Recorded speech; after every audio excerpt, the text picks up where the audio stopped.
Dá para sentir prazer na solidão?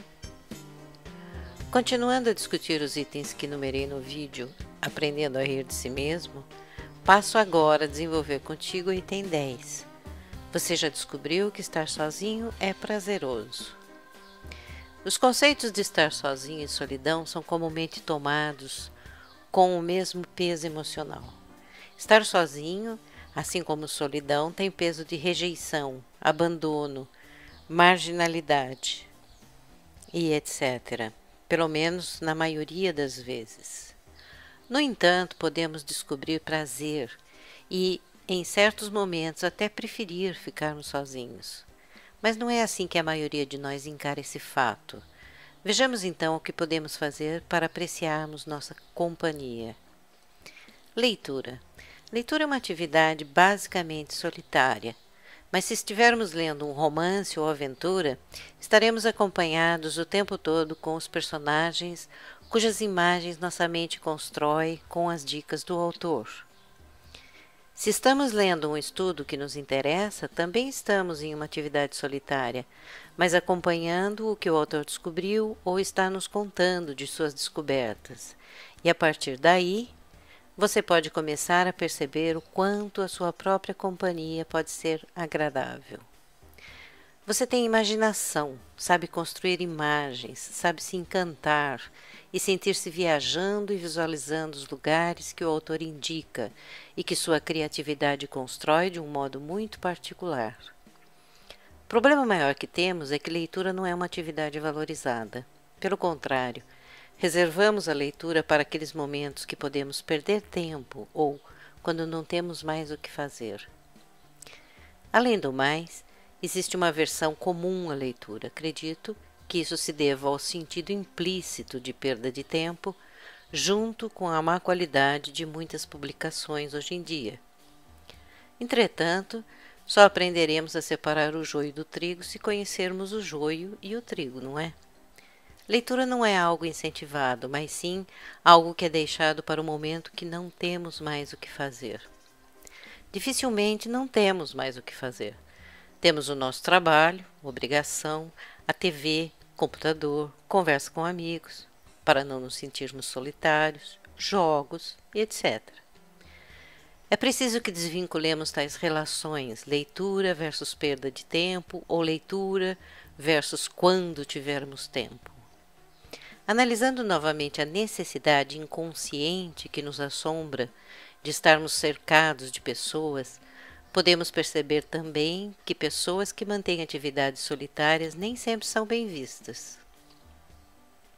São tidas como estranhas, muitas vezes snobs, ou, como o jargão popular diz, pessoas que não querem se misturar.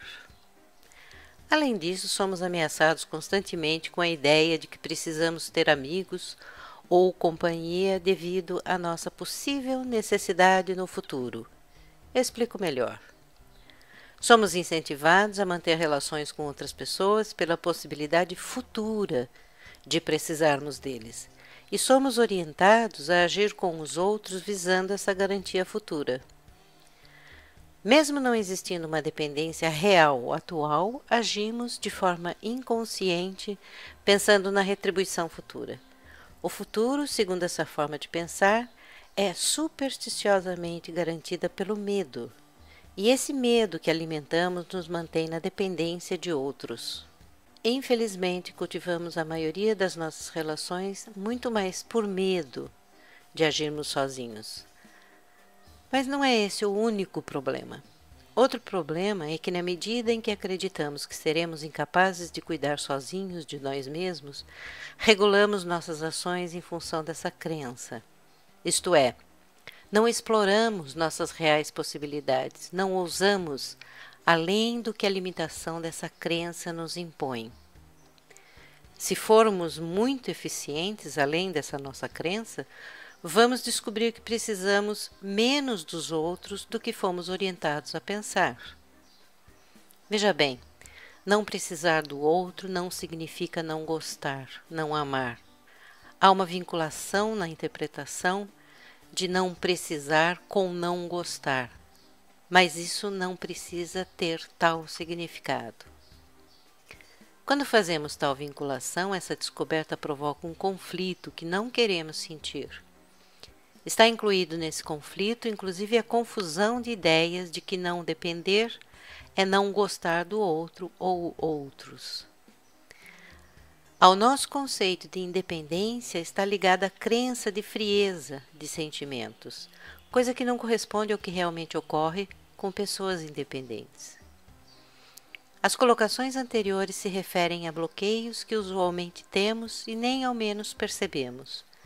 Para que você aprenda que solidão não é um bicho de 7 cabeças e que é uma coisa boa que você deve cultivar, precisa permitir a conscientização das dificuldades inerentes às determinações culturais, brigar com elas, ampliar as alternativas na maneira de analisar a forma de ver o mundo.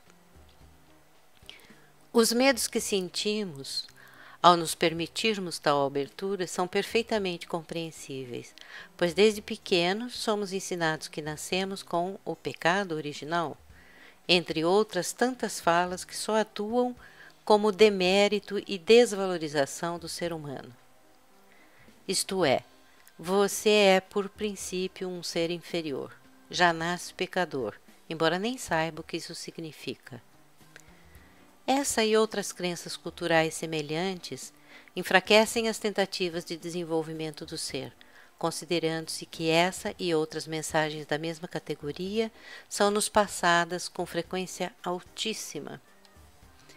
É interessante que construamos nossos próprios pensamentos, mudemos aqueles que nos conduzem ao mal-estar, selecionemos os que nos conduzem a um caminho de paz e tranquilidade e deixemos de lado os caminhos que nos atormentam. Portanto, essa coisa com que você tem que brigar se quer sair desse enrosco é poderosa e devastadora. Aqueles que saem são verdadeiros heróis.